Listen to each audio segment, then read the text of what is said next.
Hey guys, welcome back to another video. Today what we're going to be talking about is the 3 things that I wish I knew before becoming a software engineer. If you're new to the channel, what we do here is we talk about tips, if you're trying to become a software engineer, if you're trying to learn how to code, and I try to give you guys the best advice I can so you can get one step closer to achieving your goals. If you like the content, feel free to like and subscribe for more. And if you're a returning subscriber, thank you so much for watching. I am super grateful for each and every one of you, and I'm going to keep doing my best to bring you guys the best content that I can. So let's get right into it. What are the 3 things that I wish I knew before becoming a software engineer? So the first thing, and probably the most important lesson that I've ever learned in my career so far, is to embrace failure and not to try to avoid it, right? What you guys have to understand is, especially in a career like software development, you're going to fail hundreds of times, and sometimes your mistakes will have big consequences, sometimes they won't have that big consequences. But as soon as you get comfortable with failure and you're not afraid to try new things in order and possibly failing, the sooner your career will skyrocket and your skills will just explode. Right? When I started out, when I was doing internships in school, I was very risk averse and I was just working to complete the tasks, but I was never really taking calculated risks or taking any risks at all, because I was scared of failure and scared to disappoint. But what I failed to realize is that when you fail, it probably means you're making progress. When you're trying new things and you're failing, eventually it's going to work, and you're going to reap the rewards later. Especially when you're coding, it's very good to break stuff. When you're working on something and everything breaks, it's not a bad thing. If you keep trying new things and you keep breaking everything, eventually it's going to work, and eventually you're going to learn the best lessons that you can because you took those risks and because you failed. And most importantly, I want to emphasize this. It's something I learned the hard way, but you cannot avoid failure. You will fail. I don't care who you are. I don't care how smart you are, what school you went to. You will fail eventually, and you will break something in production, or something's going to happen. You cannot avoid it. And the sooner you take risks and you get it over with and you get comfortable with failure, the sooner you will become the developer or the engineer that you want to be. Right? It's a very good thing. Don't avoid failure. It's encouraged and you have to embrace it. The second tip that I have is to find a mentor as soon as you can. Some of the best lessons that I've learned in my career have come from previous mentors. Basically, a mentor is someone that, is let's take software engineering.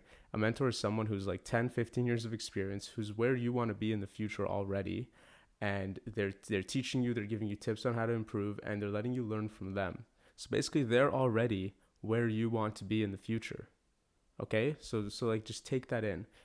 If you keep on working for 10 to 15 years, that's who you want to be, right? They're already there. So why not take the mistakes that they've made and learn from them without having to make them yourself, right? They've made tons of mistakes in their lives and their careers, and you can learn from them without making those same mistakes. Right? Think about how much that accelerates your learning, and how much quicker you could learn if okay, that's a mistake they made. I don't have to fail and make that mistake myself. I already know to avoid it. Not only that, but you can also learn from their wins.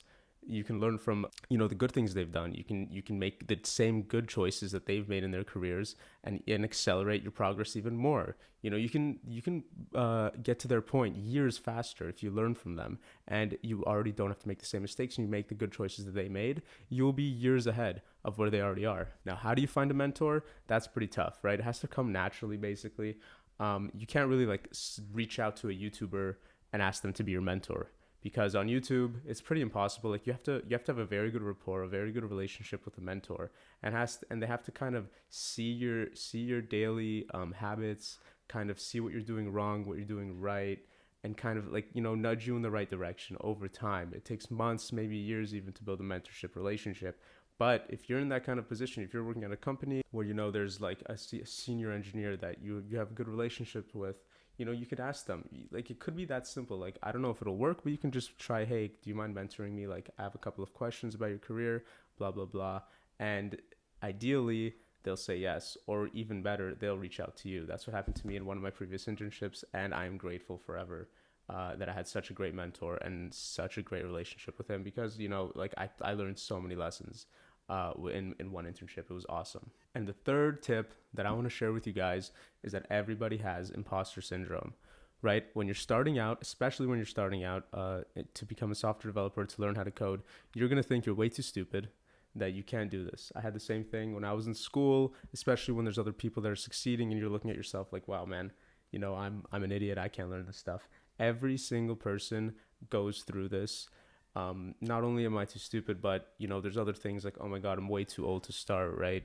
No matter what position you are in your life, there will be some kind of reason to doubt yourself.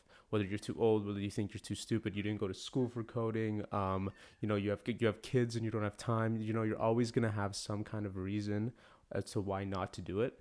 And you can take comfort in the fact that every single person that has tried to become or is a software engineer has gone through that themselves. And if they can do it, why can't you, right? If I can become a software developer, why can't you? I'm not nothing special. I'm just a normal person trying to make YouTube videos, trying to make a living. There's no reason why you can't. It's not that difficult. You just have to be, well, it might be difficult, but you just have to be dedicated like anything else in life. So don't ever doubt yourself. And if you do doubt yourself, just keep going, and nothing hard. What's the saying? Nothing worth having is easy, right? So of course it's going to be hard. You knew what you signed up for, right? So guys, I hope you have enjoyed. These are 3 tips that are from the heart. Really, like these are things that I really, really wish I knew. If I knew that I should fail and that I should keep trying to fail right off the bat, I would have been like ahead of where I am already. So I hope you guys have enjoyed these tips. I hope you really take them to heart. Watch the video a couple of times, like to really understand them. And there's going to be a lot more great content coming soon. So I hope you have enjoyed. Like and subscribe, and don't forget to enjoy your coding and have fun, guys. Take it easy.